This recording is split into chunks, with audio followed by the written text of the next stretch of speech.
অন্ধকার একটা রাত, যে রাতের অন্ধকার দেখলেই মন খারাপ হয়ে যায়, মনে হয় খারাপ কিছু ঘটতে যাচ্ছে।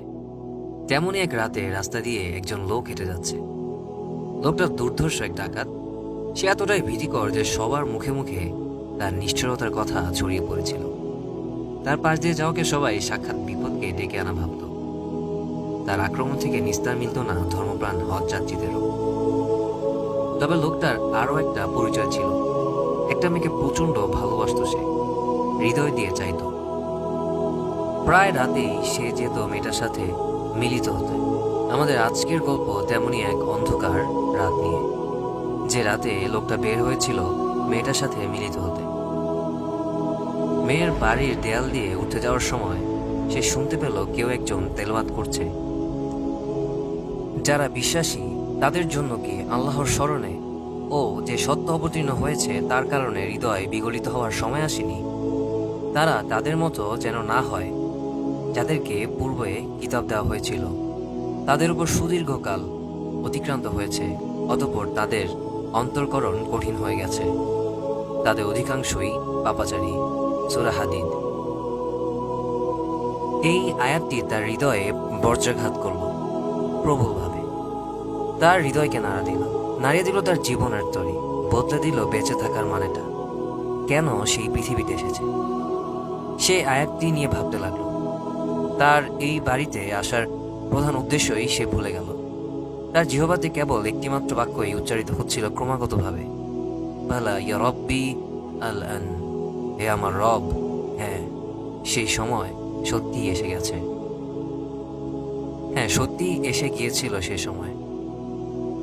চরিত্রহীন সেই দুর্ধর্ষ ডাকাত নিজেকে স্রষ্টার কাছে সঁপে দিলেন, পরিণত হলেন সম্পূর্ণ ভিন্ন মানুষে। তার নাম ফুদাইল ইবনে ইয়াদ রহিমাহুল্লাহ, যার বিভিন্ন ঘটনা ও শিক্ষা আজও লাখো মুসলিমের চলার পথের প্রেরণা। ধূসর অতীতের কিছু মানুষ মাঝে মাঝে সোনালী ভবিষ্যতে সৃষ্টি করে আল্লাহর ইচ্ছায়। ফুদাইল ইবনে ইয়াদ রহিমাহুল্লাহ ছিলেন তেমনই একজন। তিনি সে বাড়ি থেকে ফিরে এলেন এবং একটা মুসাফির দলের মাঝে আশ্রয় নিলেন। দলের সবাই তখন খুবই গুরুত্বপূর্ণ আলোচনায় ব্যস্ত ছিল। তিনি শুনতে পেলেন দুজন লোক কথা বলছে। চলুন আজ রাতেই রওনা দিয়ে দিই। না, সকাল পর্যন্ত অপেক্ষা করি। আমার ধারণা ফুদাইল কোথাও না কোথাও ঘাপটি মেরে আছে আমাদের ডাকাতি করার জন্য। আল ফুদাইল সব শুনে ভাবলেন, আমি প্রতি রাতেই খারাপ কাজ করি, আর কিছু মুসলমান এখানে রয়ে যায়। তারা আমাকে ভয় পায়, ঘৃণা করে। মনে হয় আল্লাহ আমাকে এখানে এনেছেন যাতে আমি নিজেকে এদের দেখে ছোট হতে পারি। হে আল্লাহ, সত্যিই আমি তোমার কাছে তওবা করছি। পরের গল্পটুকু রূপকথার মতো। ইসলাম কিভাবে একজন মানুষকে রাতারাতি বদলে দিতে পারে সেটার গল্প। তিনি মক্কায় ফিরে এলেন এবং তার লেখনী দ্বারা শত শত মানুষের জীবন পরিবর্তন করে দিলেন। ফুদাইল ইবনে ইয়াদ রহিমাহুল্লাহ এরপর থেকে যাদের তিনি ক্ষতি করেছিলেন তাদের বাড়ি বাড়ি যেতেন এবং তাদের ক্ষতিপূরণ করে দিতেন। যখন তার কাছে দেয়ার মতো কিছু থাকতো না, তখন তিনি ক্ষমা প্রার্থনা করতেন।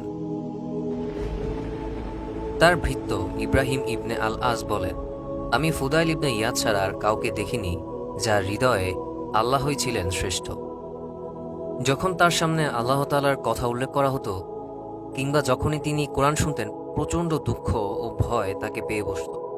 তার চোখ পানিতে ভরে যেত আর তিনি এতটাই কাঁদতেন যে যারা তার নিকটে বসে থাকতেন তারাও তাকে দেখে কষ্ট পেতেন। একবার ইমাম আবদুল্লাহ ইবনে মুবারক রহিমাহুল্লাহ তাকে একটা চিঠি লিখে পাঠালেন, যাতে লেখা ছিল, হেই দুই হারামের অধিবাসী, তুমি যদি আমাদের দেখতে তাহলে বুঝতে তুমি কেবল পরিহাসের ইবাদত করছো। কেঁদে কেঁদে ইবাদত করে যে তার গাল ভিজিয়ে ফেলে তার জানা উচিত আমাদের ঘাড় রক্ত দিয়ে ভিজে যাচ্ছে। চিঠি পড়ে ফুদাইল ইবনে ইয়াদ রহিমাহুল্লাহ কি করলেন? তিনি কি আল্লাহর ইবাদতকে পরিহাস করার জন্য আবদুল্লাহ ইবনে মুবারক রহিমাহুল্লাহকে উপহাস করেছিলেন? আমাদের সময় হলে হয়তো তাই হতো, কিন্তু গল্পটা তো আল্লাহর স্মরণে হৃদয় বিগলিত হয়েছে এমন এক মানুষের। তাই চিঠি পড়ে তার হৃদয় এফর উফর হয়ে গেল, চোখ পানিতে ভরে গেল। তিনি প্রচুর কাঁদলেন এবং বললেন, আবু আব্দুর রহমান আব্দুল্লাহ ইবনে মুবারক আমাকে একটি আন্তরিক উপদেশ দিয়েছেন, অথচ একই কবিতা হাজারবার পড়লেও আমাদের হৃদয়ে কোনো আঁচড় পড়বে না। তার করা কিছু অসাধারণ উক্তি। যদি কেউ একাকিত্বে কষ্ট পায় আর লোকজন পাশে থাকলে শান্তি পায়, তবে সে রিয়া থেকে নিরাপদ নয়। যদি কেউ আল্লাহকে ভয় করে, তবে কেউ তার ক্ষতি করতে পারবে না। আর যদি কেউ আল্লাহ ছাড়া কাউকে ভয় করে, তবে তাকে কেউই সাহায্য করতে পারবে না। যদি কেউ তোমাকে জিজ্ঞাসা করে, তুমি কি আল্লাহকে ভালোবাসো, তবে চুপ থেকো, কারণ যদি তুমি না বলো তাহলে তুমি একজন অবিশ্বাসী। কিন্তু তুমি যদি হ্যাঁ বলো, তাহলে তো তোমার কাজের সাথে তোমার কথা মিলে না।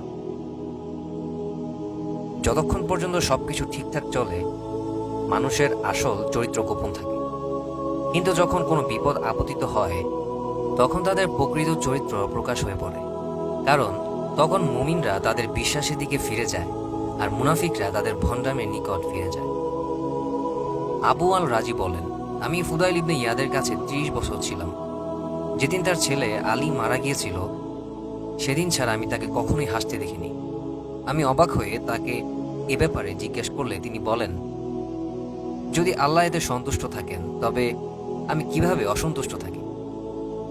সত্যি, যাদের হৃদয়ে আল্লাহ তাআলাই শ্রেষ্ঠ, তারা কিভাবে তার ফয়সালায় অসন্তুষ্ট হতে পারে?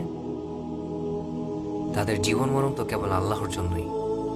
তাদের সকল দুঃখ কষ্ট তো কেবল তারা আল্লাহর নিকটেই জানায়, কারণ তাদের হৃদয় বহু পূর্বেই আল্লাহর স্মরণে বিগলিত হয়েছে। ফুদাইল ইবনে ইয়াদ রহিমাহুল্লাহের হৃদয় বিগলিত হয়েছিল অন্তরটা পুরোপুরি মরে যাওয়ার আগেই।